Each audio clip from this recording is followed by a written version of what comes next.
ఇందులో నువ్వు సక్సెస్ అయితే ఇక ప్రతి దానిలో నువ్వు సక్సెస్ అవుతావు. ఎందుకంటే అన్నింటా దేవుడిని ముందు పెట్టావు కనుక దేవుడు నీ కార్యాలన్నీ నెరవేరుస్తాడు. హల్లెలూయా. ఒకవేళ నీకు ఇది ఏముందిలే అని అనిపించవచ్చు, అనిపిస్తే తీసే, ఇంకెవరినో పెట్టు, ముందు దేవున్నో పెట్టు, ఏం సాధిస్తావు అది కూడా చూద్దాం. లేదన్నా ఇది సీరియస్ ఏనన్నా, ఖచ్చితంగా దేవుడిని నెగ్లెక్ట్ చేయకూడదు, దేవుడు మెయిన్ అన్నా అంటే తప్పకుండా దేవుడిని ముందు ఉంచి చూడు. నీ జన్మకు ముందు ఆయన చిత్తమే, నీ జన్మ ముగింపులో కూడా ఆయన చిత్తమే. మధ్యలో ఉన్న కొద్ది సమయం, ఈ కొద్ది సమయం కూడా దేవునికి విలువనిచ్చి, దేవునికి సమయం ఇచ్చి, దేవునికి గౌరవాన్ని ఇచ్చి, దేవుని చిత్తానికి నువ్వు అప్పగించుకున్నట్లయితే అప్పుడు నీ జన్మ సార్థకం అవుతుంది, నీ బ్రతుకు చరితార్థం అవుతుంది. ఇది నా అనుభవంలో నేను నేర్చుకున్న పాఠం. ఈరోజు దాని తాలూకు జవాబును కూడా నేను అనుభవిస్తున్నాను. దేవునికి మహిమ కలుగును గాక. హల్లెలూయా. ప్రతి విషయంలో దేవుడు అంటే ఒకసారి ఒక దైవజనుడు చెప్పగా నేను విన్నాను. ఆయన భక్తిపరుడైన ఉద్యోగి, కానీ భక్తిపరుడు. ప్రతి దానిలో దేవుడు అంటాడు, ప్రతిదానికి దేవుడే, అన్నిటికీ దేవుడే. భార్య కొంచెం మూడు రాళ్ళు, కాస్త పెడసరం ఎక్కువ. కొంతమంది ఉంటారు లేడీస్, కొంచెం మూర్ఖంగా ఉండేవాళ్ళు కూడా ఉంటారు లేడీస్లో. ఏమో ఆ టైప్ అనమాట. పాపం ఓ రోజు మార్కెట్ పోయి సరుకులు తెచ్చుకున్నాడు ఆయన ఫ్యామిలీకి, భార్య, భర్త, పిల్లలు, కుటుంబం. సామాన్లన్నీ ఆటోకి తీసుకొచ్చుకొని అన్నీ ఇంట్లో చేర్చుకుంటున్నాడు. నెలసరి సామాన్లు, రైస్ బ్యాగు అవన్నీ ఉంటాయి కదా, కందిపప్పు అవన్నీ ఉంటాయి, నెలకు సరిపడా. ఏం మీరు దారా కనీసం వారానికన్నా తెచ్చుకుంటారుగా, అట్లా తెచ్చుకొని లోపల ఉద్యోగస్తుడు కాబట్టి నెల జీతం వచ్చినప్పుడు మొత్తం ఐటమ్ అంతా తెచ్చుకుంటున్నాడు. ఆయన రైస్ బ్యాగ్ తీసుకెళ్ళి లోపల పెడ, స్తోత్రం ప్రభా, అయ్యా నువ్వు ఇచ్చా, స్తోత్రం అనుకుంటూ లోపల పెడుతుంటే ఆమె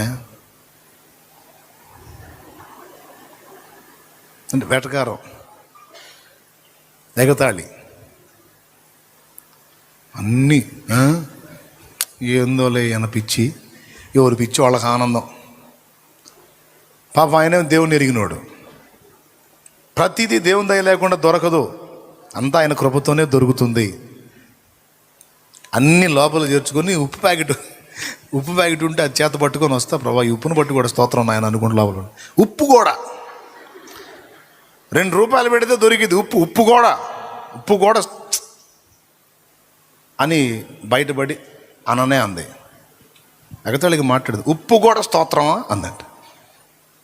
పిచ్చిదానా, నీకేం తెలిసే, దేవుడు దయ లేకపోతే ఉప్పు కూడా దొరకదే అన్న. ₹2 పడేస్తే ఉప్పు వచ్చింది, పోవాయ మరీ పిచ్చి, మరీ చాదస్తనేది అయిపోయింది. కొన్ని రోజులు గడిచింది. పాపం ఆయన మీద చెయ్యని నేరం పడి తాత్కాలికంగా ఉద్యోగంలోంచి తొలగించబడ్డాడు. జీతం ఆగిపోయింది. కొన్ని నెలలు ఇబ్బంది పడ్డాడు. ఈ పెడద్దరం భార్య ఉందిగా, అంతకుముందు నెల డబ్బులు వాడేసింది ఒక నెలకి. ఇక 2వ నెలలో తెలిసిన వాళ్ళ దగ్గర అక్కడక్కడ అప్పులు తీసుకున్నాడు. 3వ నెల వచ్చేటప్పటికి వాళ్ళ దగ్గర వీళ్ళ దగ్గర బదుళ్ళకు బయలుదేరింది. ఏడిస్తారు పద్దాకల 1-2 సార్లు ఇస్తారు. 3వసారి అంతకుముందు 2 సార్లు తీసుకెళ్ళావుగా వదిన, అవి తీసుకురా ఇస్తాం, మాకే లేక సస్తుంటే మళ్ళీ తడవకి నువ్వు అంటారు కదా, అది కొంచెం పరువు తక్కువగా ఉంటుంది కదా. లేదు, చివరికి ఎలా అయిందంటే, పిల్లలమ్మ ఆకలి అవుతుందమ్మా అని అడిగితే ఆయనేమో పాపం చేయని నేరం తన మీద పడ్డందుకు తను కృంగిపోయి దేవునికి ప్రార్థన చేస్తే గదిలోనే ఉంటున్నాడు, బయట రాట్లా. పిల్లలేమో అమ్మ ఆకలే అంటున్నారు, ఏం చేయాలా? ఆయన ఇంకోటి ఏం చేయలేడు. సణుక్కుంటా గొణుక్కుంటా ఎవరో కొంచెం రైస్ ఇస్తే దాన్ని గంజి కాసి ఆ గ్లాసుల్లో పోసి తాగండమ్మా అని పిల్లలకి ఇస్తే తాగి, అమ్మ సప్పగుందమ్మా, సప్పగుందంటే ఉప్పు వేసుకుందామని చూస్తే ఉప్పు లేదు. సరే పక్కింటి ఆంటీ దగ్గరికి వెళ్ళి ఉప్పు తెచ్చుకోపని పంపిస్తే ఎన్ని ఇళ్ళు తిరిగినా ఉప్పు ఇలా. ఎందుకంటే వాళ్ళంతా అన్యులు, చుట్టుపక్కల వాళ్ళందరూ. నీకు కావాలంటే ఇంకేదన్నా అడగండి, కానీ ఉప్పు మాత్రం మేము ఉప్పు ఇస్తే మా డబ్బులు మీ దగ్గరకు వస్తాయి. అర్థమైందా? ఉప్పు మా దేవత అన్నారు చుట్టుపక్కల వాళ్ళు. పాపం చిన్నది గిన్నె తీసుకొని పోయి ఇళ్ళన్నీ తిరిగి ఒట్టి గిన్నెతో వచ్చింది. ఏంటమ్మా, ఏంట్రా ఖాళీ గిన్నె, ఉప్పు ఎవరు పెట్టలేదు మమ్మీ అని. అప్పుడు ఇక నా కర్మ నేను ఎత్తి కొట్టుకుంటా ఏడుస్తుంది. ఎందుకంటే ఉప్పు కూడా గతి లేకుండా పోయింది నా బతుకని. ఈ కేకల దెబ్బకు బయటకు వచ్చాడు. ఏందమ్మా ఏడుస్తున్నా? చూడు, గంజి దొరికింది, గంజిలో వేయడానికి ఉప్పు దొరకలేదు. ఉప్పు కోసం ఉన్న ఇళ్ళకాడికి పంపిస్తే ఎవరు ఉప్పు తగలబెట్టలేదు. నిన్ను చేసుకోవటమే నా దరిద్రం. నీకు ఈ టైప్లో తిరుగుతారు కదా. ఏదో గొడవ మొదలుపెట్టినప్పుడు ఆయన అన్నాడు, ఆగాగు, కొన్ని నెలల క్రితం నువ్వు ఒక మాట అన్నావు, గుర్తుందా? ఉప్పు కూడా స్తోత్రమా అన్నావు కదా. దొరికిందా ఉప్పు?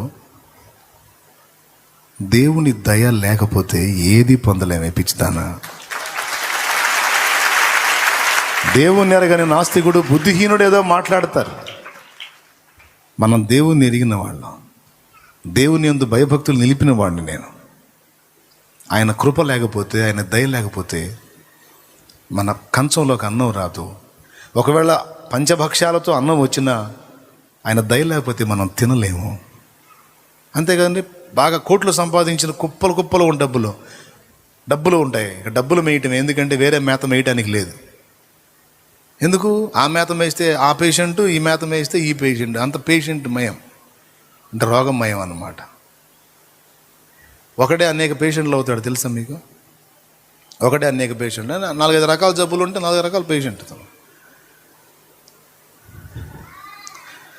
ఏ ఇది లేకుండా హాయిగా అంత ముద్ద తిని ప్రశాంతంగా ఉండగలగం అంటే ఆయన దయ చూపితేనే. లేకపోతే పత్యాలతోనే చావాలా. ఇప్పటివరకు ఏ పత్యాలు లేకుండా అప్పణంగా తింటున్నామంటే దయా.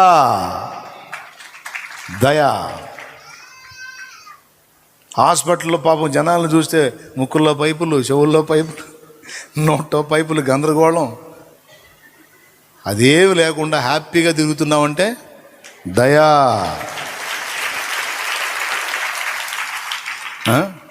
పక్షవాతం బలహీనత వచ్చిన బిడ్డలను చూడండి, చెయ్యి పనిచేయక, కాలు పనిచేయక, ఒక భాగం శరీరం ఒక భాగం మొత్తం పనిచేయక ఎంత బలహీనంగా ఇబ్బంది పడదు. నీ కాళ్ళు చేతులు, నా కాళ్ళు చేతులు మొత్తం అద్భుతంగా పనిచేస్తున్నాయంటే కృప. ఆల్రెడీ బలహీనమైన వాళ్ళు కూడా స్వస్థపరుస్తాడులే, భయపడకండి. అట్లా ప్రతి దాన్ని కూడా దేవునితో లింక్ చేసి చూసుకోవాలండి. ఎందుకంటే మన ఆరంభం, అందరు చెప్పండి, మన ముగింపు కూడా దేన్నైనా తేలిక చేయొచ్చు, కానీ దేవుణ్ణి తేలిక చేయకూడదండి.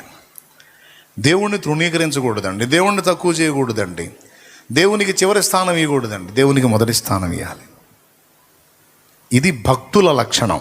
ఎవరి లక్షణం?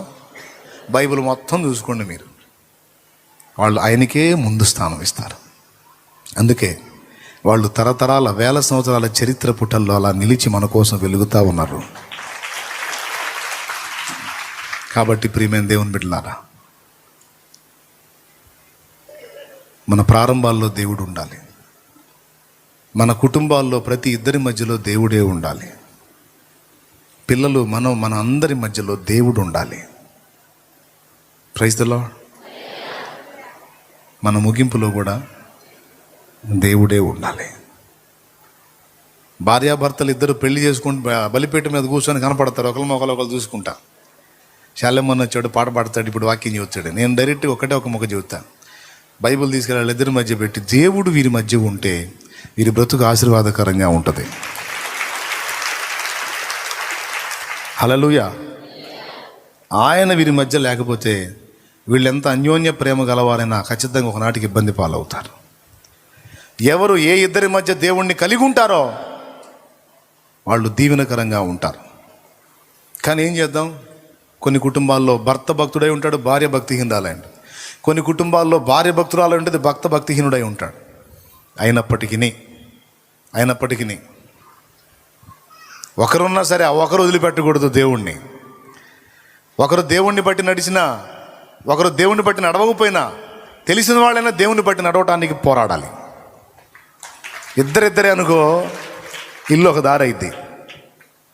కాబట్టి మీ అందరూ కూడా ఈ విషయాలు గుర్తుపట్టి మీ ఇంట్లో మిగిలిన వారు ఎరక్కపోయినా మీరైనా మీ ఇంట దేవుడు నివసించున్నట్లు ఆయనకి స్థానాన్ని ఇవ్వండి. మీ జీవితంలో ఆయన ప్రధాన భూమిక పోషించినట్లు దేవునికి స్థానాన్ని ఇవ్వండి. దేవుణ్ణి ప్రేమించండి, దేవునికి భయపడండి, దేవునికి లోబడండి. అన్నిట దేవునికి విలువ ఇచ్చి చూడండి. పైకి ప్రస్తుతం లేచండి, నిలబడండి, ఇచ్చి చూడండి అంతే. నేను చెప్తున్నా, ఇంకేం చెప్పను.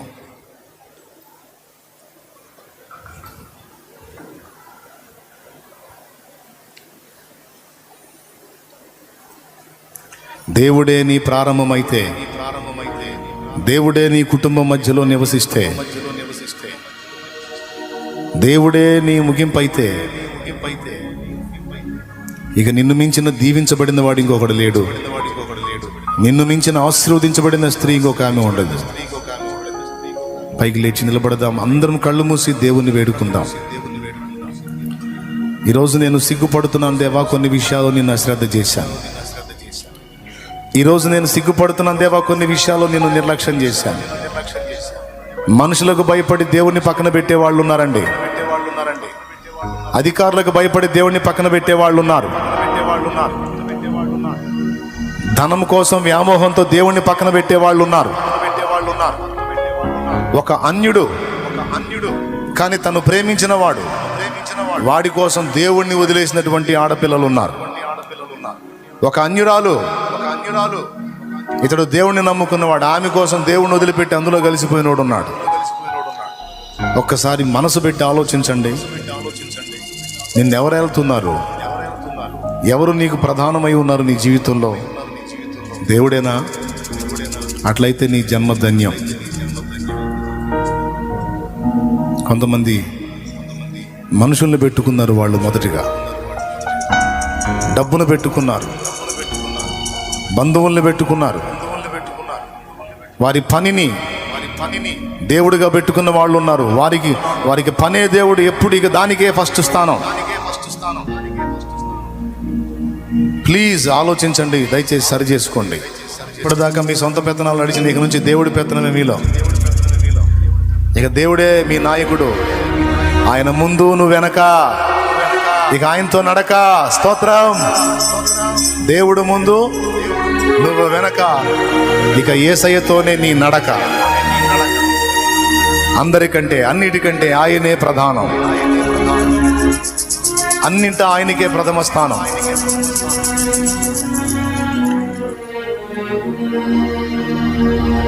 ఆయన కన్నా ఏది ఎక్కువ లేదు. అబ్రహాం అయితే తనకు 100 సంవత్సరాలప్పుడు పుట్టినటువంటి కొడుకు ఇస్సాకు, దానైనా ఈ పక్క కదా, 100 ఏళ్లకు పుట్టాడు కొడుకు ఇస్సాకు. ఆ ఇస్సాకును అడిగాడు దేవుడు, నేను నీకు చూపించే ప్రదేశంలో అతన్ని తీసుకొచ్చి దహన బలిగా అర్పించంటే, దేవా నువ్వు అనుకుంటున్నావా ఏంటి నీకన్నా ఎక్కువగా వీడిని ప్రేమిస్తున్నానని? కొడుకైనా కూతురైనా నేనైనా ఆఖరికి నా ప్రాణమైనా నీకంటే నాకు ఎక్కువ ఏది లేదు ప్రభు. నాకు నువ్వే కావాలి, నాలో నీ చిత్తమే జరగాలి, నీకోసమే ఈ బ్రతుకు ఖర్చు అయిపోవాలి. ఈ జీవితం నీకోసమే ప్రభు. అబ్రామా ఆ చిన్నవాని మీద చేయి వేయకు, నీవు నా యందు భయభక్తులు నిలిపావు, నాకు భయపడేవాడు అని అర్థమైంది. ఇక వెళ్ళు, నాకంటే ఎక్కువగా నువ్వు దేన్ని ప్రేమించలేదు గనుక, సమస్తాన్ని నా కోసం త్యజించడానికి ఇష్టపడ్డావు గనుక అన్ని విషయాల్లో నిన్ను బ్లెస్ చేస్తాను. ముఖ్యంగా సంతానం, నువ్వే లెక్క పెట్టలేనంత మంది పిల్లల్ని నేను నీకు ఇస్తాను. నువ్వే లెక్క పెట్టలేవు అంత సంతానాన్ని నేను నీకు ఇస్తా. ఆకాశ నక్షత్రముల వలె నిశ్చయముగా నీ సంతానమును విస్తరింపజేస్తానన్నాడు ఆయన.